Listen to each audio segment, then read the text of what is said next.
go easiest to hardest. This is one of my 6-star books. Brain Hurts. You're going in the right squadron. Hi guys, and welcome back to my channel. In today's video I thought I'd go through the different levels of fantasy, as I know a lot of people are getting into reading all the time, and fantasy is a very popular genre at the moment, especially romantasy, which I think all of these are. So it's basically like to romantasy. Not all of them, I'd say I'd class them as romantasies, but at least all of them have some element of romance in them. So if you're looking to get into that genre, it can be quite hard to know where to start, which books are the best, which books are a little harder to get your head around. So I thought I'd just do a video of fantasy book recommendations, but split them between beginner fantasies that are going to have very simple magic systems, not a crazy amount of characters, not too much world building, and it's just very easy to get your head around. Intermediate, which will be a little bit more complicated, a bigger cast of characters. I mean, I think a few of the beginner ones have a map, but a more intricate map and more intricate world building you could start on, but I might recommend starting on some of the beginners first, but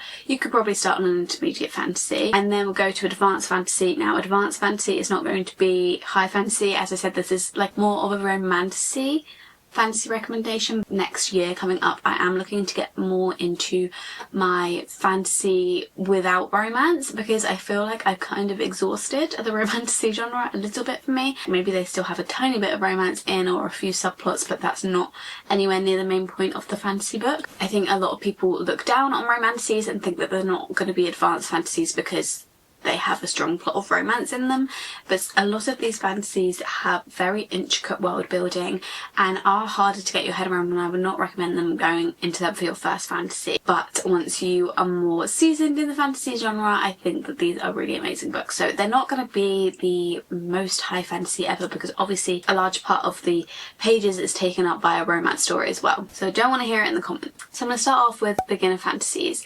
As I said, there is a small cast of characters that's very easy to wrap your head around. I'm going to go easiest to hardest. Say probably the two easiest ones to get your head around are Shatter Me and Divine Rivals. Divine Rivals you could kind of say is more like a historical fantasy, so it does take place in our world, but back in the 1800s, 1900s. It is technically in our world in wartime. The only fantasy thing about this one, in this book, it does get a little bit more into the fantasy plot in the second one because this is a duology, but in the first one, the only fantasy thing is really the fact that they sometimes reference gods but not really get into it, and that there's two magical typewriters that are connected and they can kind of send letters back and forth to each other, which is a very simple fantasy concept to understand.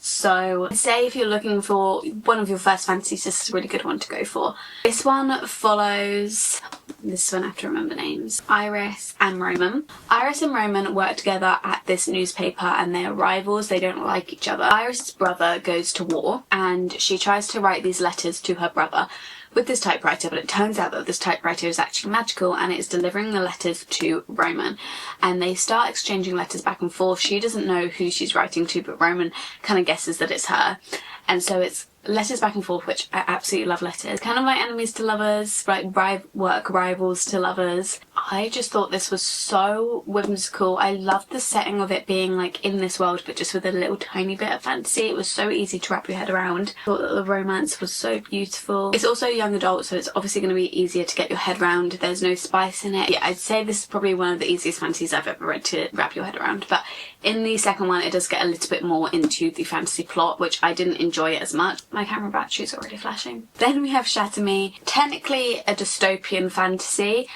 because it does take place in our real world and it's kind of like what could have been, similar to the Hunger Games. Shatter Me is a lot more fantasy based because our main character actually has powers, so it can actually really happen. So our main character is Juliet and she has this power, if she touches people then they die. She is being locked up all this time. Then the government decide that they want to use her as a weapon, and the government is very corrupt. She doesn't want to be used as a weapon, so she kind of fights back against them, and that's what this book is about. So it is easy to get your head around because it is young adult, it is very easy writing, and also it is kind of set in a real world but just with a little bit of magic again. Then as kind of like transitions, I think these books are really good. So they're still beginner friendly, but I'd transition into these. So first of all, we've got The Cruel Prince, a little map, but It's not a very intricate map at all.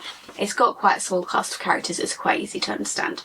So we follow Jude, who is a human, but she gets kidnapped and taken to the Fey world when she's younger. Her and her sister grow up there, but because they are human, they are quite outcast by the fairies. They go to school and they are bullied by these Fey who don't like them because they're human. Jude, our main character, is a very strong, independent woman, and she kind of fights back against them, which kind of makes it worse. And honestly, like, I don't really know what more to say about this book. It sounds very boring and dull, but I'm not really sure what else to say about it. I really enjoyed it, but I think it gets better as the series go on and the plots develop.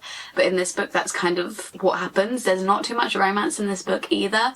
The romance develops in the later books too. A little bit like rich kids drama, because all these Fae, they go to like balls and stuff, and they go to school together, and it's kind of like Gossip Girl drama, but in Faelands. I really like it. Then we have Powerless by Lauren Roberts. Now Powerless is a very good one to get into fantasy as well, because this one, again, it has a map. It's not very in-depth. There is a small cast of characters that we follow. It's a little bit more complicated because there's so many different powers that you have to follow and so many different people with different powers that you kind of want to remember, but it doesn't really matter if you remember them or not. We follow Payden, and she is very poor. She lives on the streets with her friend Adina. Is an ordinary, which in this world is illegal. There are people who have powers who are called elites, and anyone who didn't have powers is deemed dangerous to the people who have powers, and apparently can give them a disease called the plague, which will then take away their powers. So it's illegal to be ordinary, and so she has to pretend that she has powers. So she pretends to be a psychic, but she's still in the slums. She lives in the poor area of this kingdom. One day the prince comes into the slums and he is about to get robbed. So Payden saves him, and she then gets entered into the trials, which are very similar to the Hunger Games. They're more prestigious, so it's kind of an honour to be selected for the trials, because it's like the elitist of the elites get selected and put into this trial. So she goes into this trial, plus the prince that she saved the life of goes into this trial. And she, as an ordinary, has to compete against all these elites and keep up the facade that she's a psychic. Facade that she's a psychic. And obviously a romance ensues between her and the prince. We've then got Once Upon a Broken Heart by Stephanie Garber. This one you can technically read the Caraval series first, which I'd also say is a bit of a transition series between beginner and intermediate. Probably more beginner, because it's kind of just taking place in carnival circus thing. I only liked the first book, and the other two books I didn't enjoy that much, so I don't want you to use that book to get into fantasy and then be like, I don't really like it. So I'm going to recommend Once Upon a Broken Heart instead, because I think that this series as a whole is a lot better than the Caraval series. So in this book we follow Evangeline, and Evangeline has gone through this heartbreak with her boyfriend or her fiance, and he's decided to marry another person. In this world we have fates, and one of those fates is the Prince of Hearts, and she makes a deal with the Prince of Hearts. She has to trade 3 of her kisses in order to stop the wedding. She then owes 3 kisses to the Prince of Hearts, which is a little bit weird, but you know, we move on. And he can choose like whoever she has to kiss. Obviously making a deal with the fates, as in many fantasies, is not a good idea, and it comes with many hidden agendas, and we basically follow her and the Prince of Hearts, and there is a romance between the two across these 3 books. So whimsical and so pretty. It's very easy to get your head around. I'm not sure if there is a map. The series as a whole, and I think that it can definitely really get you into fantasy. Those are the beginner ones. Now we move on to more intermediate, so these ones definitely have more plot to them, more of a intense magic system. I wouldn't say they have a massive cast of characters, but they definitely do have a more intricate map, more intricate world building, more intricate magic. So the first one I have, which I think is the easiest out of these 3, is One Dark Window. This is just a duology. So we follow Elspeth, and she has this voice in her head called the Nightmare, and she's always had it because she got this disease when she was younger from the mist in this land. So it's very eerie setting, more of a gothic fantasy. In order to get rid of this disease and this voice in her head, she has to collect all, is it 12 cards? 1 of each card. And if she collects them all, then she can cure herself. But these cards are very sought after because they have powers, and that's basically how the powers work. And the magic system works in this book is through the cards. She teams up with this man who's kind of connected to the royal family, and they go on like a mission to find the cards. It's all very intense because the king is looking for these cards. It's also illegal to have this disease, so it's very like captivating in that way because they're on the run from the king as well. And at the start of all the chapters they have like little cards. I just think that it's a very thought out fantasy, so that can make it a little bit harder to understand, and the magic system is a little bit harder to understand. Not like an amazing amount of world building, so I think you'll still be alright with this, but it is a more intricate magic system for sure. Then we have The Serpent and the Wings of Night by Carissa Broadbent. This one is a little bit more in depth in the fantasy plot because A, it's a lot bigger than the other books that I've been recommending, and B, it's got a little bit more to it because it's got 3 different houses on the map, which can get a little bit confusing because in the 3 different houses there's 3 different types of... Are they all vampires? I think they might all be vampires. You've got to remember like the different types of those and who belongs to which house and what side we're on. And you've also got to keep up with a bigger cast of characters. And in this one, it's similar to Powerless, where there is trials. We follow our main character, Raya, who enters herself into this tournament, but she is a human and the rest of them are vampires. But she is being adopted by the Vampire King, so people are very hesitant to touch her, but it is very dangerous to be human in the vampire world. Enters the Kajari because if you win the Kajari then you get granted a wish. So she goes through all these trials and she ends up teaming up with these 2 vampires, and a romance ensues with one of them, and they kind of help her get through these trials. Trials get harder, the stakes get higher, and it's a little bit more in depth than Powerless, I'd say. This one is also a duology, but then it continues with other characters, and there's multiple books out in this series now. I don't really like the other books all that much, but I did enjoy this one. And then we've got Fourth Wing. I think this is the most developed one in the intermediate category. Everyone's heard of this one. A lot of people start with this one. I would personally recommend maybe starting with another fantasy book, but I don't think this one's too hard to wrap your head around.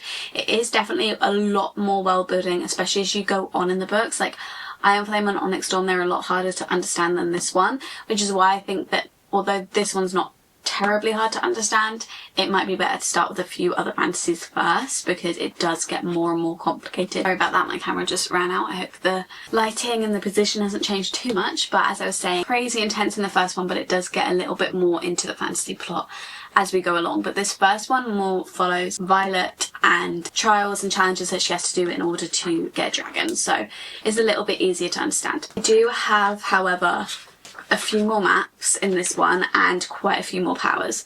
So we have the map of the college, we have the map of the world or the land that we're in, and then in the other books we start to get more of an explanation of the different squads and quadrants that are in Fourth Wing, because Fourth Wing basically follows this college. It's called Baskai the Wall College, and within this there is 4 quadrants. There is the scribes, there is the healers, the infirmary and the riders.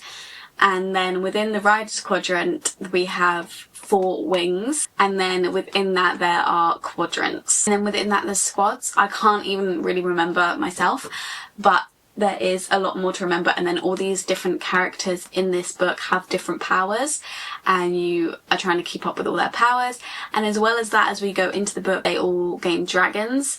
So after your first year you gain a dragon, and then you all have to remember whose dragon is whose as well. So it gets very complicated, and that's why I wouldn't say that this should be your first fantasy. But if you do want it as your first fantasy, I know everyone has heard of Fourth Wing, everyone knows Fourth Wing, so if you do want to start this as your first fantasy, go ahead. This one we follow Violet, who has always trained to be in the scribe quadrant, but her dad passes away who was in the scribe quadrant, and her mum, who's in the Riders quadrant, says actually you're going in the Riders quadrant. So then she has to go to the Riders quadrant when she's not trained at all, and bearing in mind that the people that go into the Riders quadrant have trained their whole life to go into the Riders quadrant, it's very physical. You have to have a lot of strength, and there's so many challenges that you have to go through that require a lot of physical strength that our main character Violet doesn't have. And so she kind of goes into this Riders quadrant, has to use more of her wits about her to get through the challenges, and it's very fun seeing her get through those challenges in order to then get a dragon and not either get killed or not want a dragon. And then we have, actually I don't know if, I think this one might be more complicated than ACOTAR. I think ACOTAR is probably less complicated than Fourth Wing. ACOTAR has more books out at the moment because it's a finished series, but she is actually writing more. So these are the only books that are out and have been out for the last however long. But she is actually writing more as we speak. So it's not technically completely finished. Follow Feyre, who's a human. She is very poor. She comes from a very poor family and she has to support her dad and her 2 other sisters. And so she goes out hunting to get food every night. And one night she goes out hunting and she shoots a wolf, and that wolf turns out to not actually be a wolf but a fae who has shapeshifted. And so as punishment she gets taken to the Feylands and she is trapped in this castle. It's kind of like a Beauty and the Beast storytelling with this guy called Tamlin. It's kind of like punishment, but she's literally just like free to roam around this castle. It's not really a punishment. And I can't really say too much more than that because I don't want to spoil anything, but that's basically the setup for this book. It's a little bit complicated because we've got the different courts and it's quite hard to keep up with the different courts and what goes on there and who belongs to what court, and then everyone has different powers as well. It's a little bit harder to keep up with that, but I don't think it's too hard to keep up with at all, and I think that this is a good one to start with too. I would maybe start with one that's a standalone first to see if you like the fantasy genre, but I don't think this one would be terribly hard to start with. And finally we get to our advanced fantasies. So these ones are quite in depth, can be a little bit tricky to understand, and I wouldn't recommend starting them as your first fantasy series.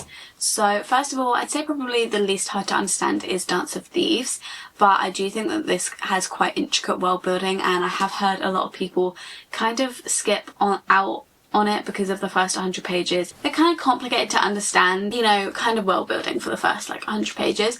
I don't want that to ever put you off because I think that this is one of the best and most well thought out fantasies that I've ever read. There is probably less romance in this one than the other books that I've recommended, but there is still romance in there. But I just think that it is so well developed in its world building, and that is why it's a more advanced fantasy for me. So we have 2 maps, which is when you know it's getting serious. We have this map and then we have this map, and I do really want to reread this because I had forgotten a lot about it, but this is one of my 6-star books. But we basically follow Cassie, who works for the Queen as a guard, and then we follow Jace, who is the male love interest, and he is the leader of this outlaw family. And the Queen sends Cassie to kind of spy on the outlaw family under the guise of looking for something, and something happens between Cassie and Jace, which means that they have to kind of form an alliance with each other and kind of work together.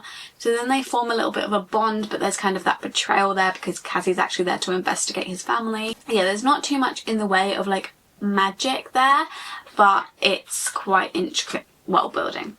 Then I would say next is probably Throne of Glass. The first few books in Throne of Glass, they're not hard to wrap your head around because there is actually no magic in the world. At the start of Throne of Glass, magic has become extinct. So it's more just a fantasy because of the land and because magic used to exist. Obviously this then gets a lot more intricate. There is 8 books if you include the Assassin's Blade. A lot happens, and by the end I would say it's a very advanced fantasy. There is so many different characters, so many different point of views that you get. There is a lot of world building, a lot of different powers.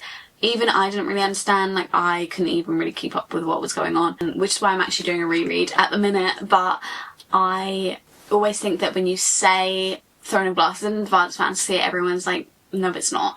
It is. Once you get to the last few books, it really is. Like that tandem read and that last book, brain hurts. Like it is a lot. There is so many different point of views and there is so much happening. I would not recommend it as your first one, although the first books are very easy to read. Don't let that fool you. It does get a lot harder to read. Oh, I didn't even tell you what Throne of Glass is about. So we follow Selena Sardothian, and she is partaking in trials. I love trials in fantasies. To become the king's assassin. In this time she lives in this castle, she befriends the prince, she has a little bit of a love triangle going on, and then weird things starts happening. Almost sort of murder mystery, which is kind of a theme in Sarah J Maas's books after ACOTAR, which I absolutely love because it combines fantasy and murder mysteries, and I love both. It's kind of creepy, I'm not gonna lie, this first book, but I really enjoy the series. Assassin's Blade is the one that I would recommend starting with, not Throne of Glass. Some people read it in a different order. I personally think it's best to start with Assassin's Blade, but it's up to you. And the final book recommendation I have is Sarah J Maas's Crescent City series. Now this one gets a lot of heat for it being very complicated, so that's why it's obviously in the advanced category section, but I think if you're willing to put in the effort to understand, I think that it's one of the best fantasy series that I've ever read. I love it so much. The complicatedness of it comes from the fact that there are so many characters, even more than Throne of Glass. I think by the third book in Crescent City there is even more POVs. It's kind of hard to understand the world as well, the kind of hierarchy. There is just so many characters, so it does get a little bit complicated, but I think if you're willing to put the effort in, there is also like reading guides online that can kind of explain a little bit more to you and give you reminders without spoiling anything, because I think that those are really important, because if you get confused and you Google something, it can then spoil it. So I'd instead try and find some reading guides that aren't going to spoil anything for you that you can use. But there is so much going on in these books. Like, if you need a reading guide, I fear it's an advanced fantasy. We follow Bryce, and she is a bit of a party animal. She's quite different to Sarah J Maas's other main characters. Has something terrible happen to the people around her, and that's kind of where we start, and then we flash 2 years into the future, and this something terrible has happened again, and it's kind of both of these things are linked back to Bryce. So the detectives in this world kind of start questioning her, and they employ Hunt to kind of become her bodyguard, whilst they also try and find out the mystery together. So he's their bodyguard, and they're also trying to find out the mystery together of what's going on, and a romance ensues there. But there is so much more that happens in these books, but I can't really go into it without spoiling anything. But this is probably the most advanced fantasy I've ever read. I don't think I've read one more advanced than this yet, but I'm willing to give some fantasies a go that don't have romance in, and maybe I'll find ones even more advanced. But I don't think that just because this has romance in, it should not be considered an advanced fantasy, because I literally had to use reading guides to read it. So, and that is all the books I have to recommend. These are all quite popular fantasies, but they're kind of ones to help you get into the genre. If you want less popular recommendations, then subscribe, and I recommend fantasies all the time because it's one of my favourite genres. I have so much more to learn about the genre as well. Like, I have not even scratched the surface with the genre. Romantasy I have done quite a lot of, but fantasy in general I've not even scratched the surface. So you can subscribe down below and we'll go through this journey together of reading even more fantasies. But I do not want anyone in the comments saying that these are not intermediate or advanced fantasies just because they have romance in. Please comment down below any recommendations you have for other people who are beginning fantasy. Give this video a thumbs up if you enjoyed it, subscribe down below and turn notifications on. You'll be notified every time I upload, which is every Sunday, and they're always book related videos. And if you want to, you can follow my social medias at _libraryofeden on both TikTok and Instagram, also both book related, and I'll see you in my next video very soon. Bye!